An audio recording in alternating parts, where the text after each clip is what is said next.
ये क्षेत्रीय भ्रमण है और अभी एक बहुत महत्वपूर्ण योजना है निषाद राज बोट योजना, जिसमें हम मछुआरों को 40% सब्सिडी पर बोट दे रहे हैं और इसमें 3000 मछुआरों को हम बोट देंगे। उसका ऑनलाइन आवेदन खुला हुआ है और उसमें पहले हम उनको गरीबों को देंगे जो आवासहीन हैं या अंत्योदय हैं, फिर बीपीएल वालों, फिर एपीएल वालों को, फिर तो दूसरे को।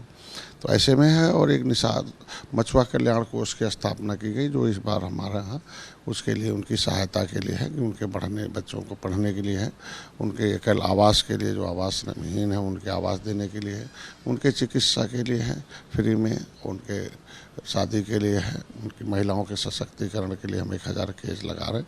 तो ऐसे में हम इन महिलाओं को आगे बढ़ाकर उनको हम लोग मतलब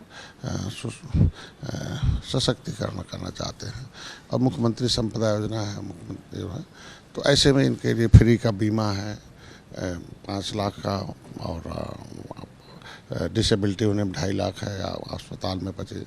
और एक हमारे इनके यहाँ फिशरीज किसान क्रेडिट कार्ड में इनके लिए बिना गारंटी के 1,60,000 रुपये को निषाद अगर मत्स्य क्षेत्र में व्यापार करना चाहता तो उसको हम 1,60,000 रुपये किसान क्रेडिट कार्ड पर देते हैं, जो 7% ब्याज है, जिसमें 3% 1 साल के अंदर देने पर केंद्र सरकार से उसका रिलैक्सेशन है और 4% हुआ हम लोग उसको छूट देने जा रहे हैं।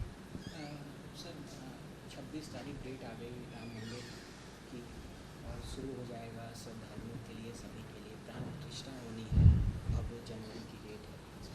ये सौभाग्यशाली है कि एक निषाद राज के भगवान राम के बाल सखा निषाद राज गुरुराज महाराज के हम लोग वंशज हैं और भगवान राम के उस भव्य मंदिर में जो भी कुर्बानियाँ दी हैं, जो सोच थी हम भारतीय संस्कृति को उससे पूरा हुआ। और सभी लोगों को एक आदर्श पुरुष है, मर्यादा पुरुषोत्तम राम ने भगवान राम कलम चलाए थे तब राम राज आया था। राम राज मतलब सुख का राज होता है और उसमें निषाद राज भी उनकी कैबिनेट में आए थे। तो आज के दिन हम लोगों के लिए गर्व का विषय है और भगवान राम और निषाद राज के गले लगे मूर्ति भी निषाद राज के करीब लगी है, वहाँ भी हम लोग तैयारी कर रहे हैं और जल्दी से वहाँ भी हमें प्रधानमंत्री को आने का निमंत्रण दे रखा।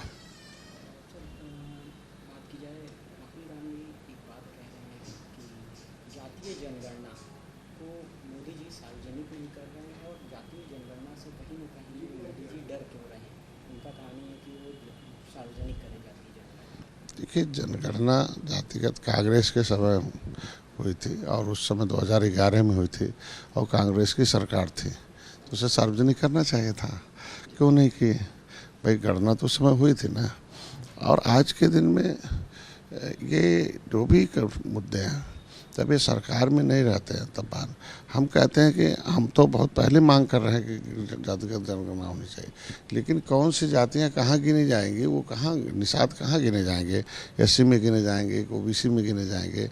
राष्ट्रपति ने हमें 1961 में एससी में गिनती करा लिया, 1991 तक हम एससी में गिने जाते थे और जब बिना पार्लियामेंट्री डिबेट के हमारे उपजातियों का नाम पिछड़े में डाल दिया, तो उपजातियों को गिनेंगे, मूल जाति को गिनेंगे? ये तो बहस का मुद्दा है ना।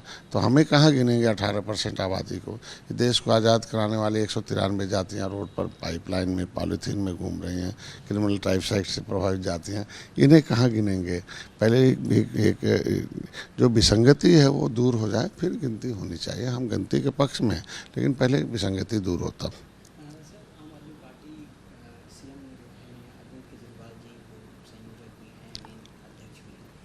सीबीआई ने केस दर्ज किया है और प्रारंभिक रूप से जांच भी शुरू कर दी है उनके नए रेसिडेंट्स को, लेकिन अरविंद केजरीवाल जी का कहना है कि बीजेपी उनको ख़त्म करने के लिए ऐसा सब कुछ करवा रही है। 2 करोड़ पूरी जनता दिल्ली की उनके साथ है।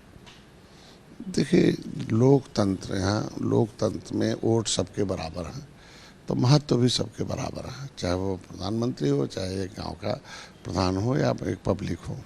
जब लोकतंत्र में सबके लिए कानून बराबर है तो व्यवस्था पालिका, न्यायपालिका, मीडिया, कार्यपालिका अपना अपना काम है। पिछली की सरकारों में लोगों को संरक्षण मिलते थे, हमारी सरकार में लोगों को सज़ा मिल रही है। बस अंतर इतना ही है, जो जैसा किया रहेगा वैसा बनेगा। हमेशा लोगों को जांच पर, अगर अच्छे हैं तो उनको हमेशा जांच को फेस कराएं कि नहीं हमारे दूध का दूध पानी, जांच से ही तो दूध का दूध होता, पानी का पानी। क्यों घबरा रहे हैं? उससे राजनीति का रंग क्यों दे रहे हैं भाई? कोई भी एजेंसी अपना काम कर रही है उसे काम करने दें। सर एक मूवी आज लॉन्च हुई है द वैक्सीन वॉर। उस मूवी में ये दिखाया गया है कि उस समय जब भारत वैक्सीन बना रहा था तो राजनीतिक पार्टियां और राजनीतिक दल के लोग इस भारत की वैक्सीन का जो विरोध कर रहे थे, और साथ ही उस मूवी में एक चीज़ और दिखाया है कि जिस तरीके से महिला साइंटिस्ट ने उस वक्त काम किया वो अब तक दबी थी, लेकिन अब महिला साइंटिस्ट का नाम, जैसे इसरो में महिला साइंटिस्ट का नाम वुमेन आरक्षण बिल के बाद उनको उनका क्रेडिट मिल रहा है। देखिए, आधी आबादी महिलाओं की है, माँ बेटी कई स्वरूप में है, पूजनीय है, तो निश्चित रूप से सम्मान उन्हें मिलना चाहिए। और किसी न किसी कारण बस चाहे धर्मशास्त्रों से, चाहे व्यवस्था या सामाजिक दुर्व्यवस्था कहिए उसे, उसके वजह से इन महिलाओं की प्रतिभा का हनन हुआ। अगर हमारी सरकार आज उन्हें अवसर दे रही है, हमारे आरक्षण बिल लाकर, चाहे वैज्ञानिकों में लाकर, चाहे थानों में लाकर, चाहे सशक्तिकरण के माध्यम से ला रही, तो निश्चित रूप से उसका स्वागत होना चाहिए और हम लोग उसका स्वागत करते हैं। सर पिक्चर का बहुत ही विरोध कर रहे हैं लोग। अब उसके एक्टर और डायरेक्टर पे ये आरोप लग रहा है कि ये मोदीमय है, ये भाजपा से प्रभावित और भाजपा ही ये पिक्चर को बनवाई थी, जबकि उस वक्त भाजपा जो वैक्सीन बन रही थी अपने देश में और सारे राजनीतिक पार्टी उसका विरोध कर रहे थे, भारत की वैक्सीन का खासकर सभी दल के। हम कह, जब से वैक्सीन आई तब से रोग खत्म हो गए ना। Prevention better than cure. रोग होने से बेहतर है कि रोग न होने पाए, उसके लिए वैक्सीन है। और उसके लिए तो जो विरोध किया होगा उसी तो ऐसा कदम क्यों उठाते हैं कि समय आने पर उसे लगता है कि आदमी को हमेशा सोच विचार कर कदम उठाने चाहिए राजनेताओं को, कि कभी उन्हें किरकिरी ना हो, कभी उन्हें अपमान न सहना पड़े। इससे मतलब मूवी का ही मतलब है कि आगे सुधार करें और निश्चित रूप से लोगों को नसीहत मिलती है सिनेमा से। दो पिक्चरों को जोड़ के लोग देख रहे हैं, द कश्मीर फाइल्स और द वैक्सीन वॉर। ये आरोप लगातार लग रहे हैं कि भाजपा दोनों पिक्चर को प्रमोट करके बनवाई है चुनाव को लेकर। कोई भी मूवी हो या पिक्चर हो, कुछ तो एक तो कुछ काल्पनिक होते हैं, लेकिन काल्पनिक ऐसे नहीं हो जाते हैं जब तक उसका कोई सच्चाई ना हो। तो निश्चित रूप से व्यक्ति और समाज में सुधार तभी आता है जब हम पिक्चर देखते हैं, क्योंकि विजुअल जो अवेलेबल होता है तो देखता है, उसमें विश्वास करता है। तो एक पिक्चर एक माध्यम होता है देश और राष्ट्र और समाज के निर्माण के लिए, तो उसको राजनीति नहीं देखना चाहिए, उसको हमेशा सुधारात्मक तरफ देखना चाहिए। एक आखिरी सवाल सर, सांसद हैं मनोज झा, वो एक संसद में कविता सुनाए थे, ठाकुर अगेंस्ट पोयम थी, जिसका विरोध अब तेजी से शुरू हो गया है, तो क्या ये जायज़ है ऐसा किसी जातिगत चीज़ों को लेकर ऐसा कविता? देखिए, ये नेता लोग हैं, जनता सब जान चुकी है, सोशल मीडिया इस युग का है कि कब कौन सी चीज़ें कब किस लिए लिखा गया था, अब क्या है। अब पुरानी चीज़ों को इस समय आज के दिन में जो भी कुछ है वो राजनीति लोकतंत्र में सुधार के लिए कोई गलती हुई है तो उसे सुधार के लिए काम होना चाहिए, उसका राजनीतिकरण नहीं होना चाहिए। 24 में निषाद पार्टी किस तरीके से चुनाव लड़ेगी, किस तरीके से रहेंगे या देश? इस तरीके से 2022 में चुनाव लड़ी निषाद पार्टी भारतीय जनता पार्टी के साथ मिलके, और एक सीट था मेरे 11 विधाय के समय 15 सीटें में।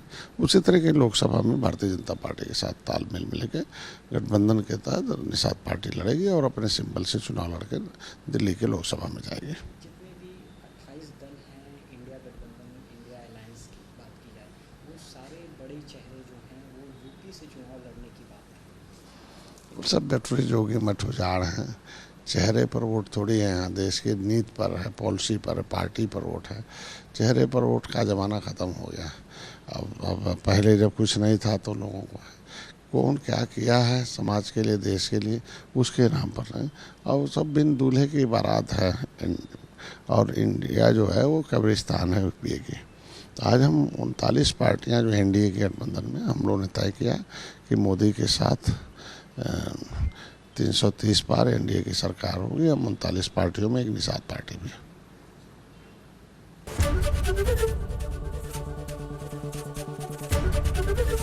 एबीपी गंगा, खबर आपकी, जुबान आपकी।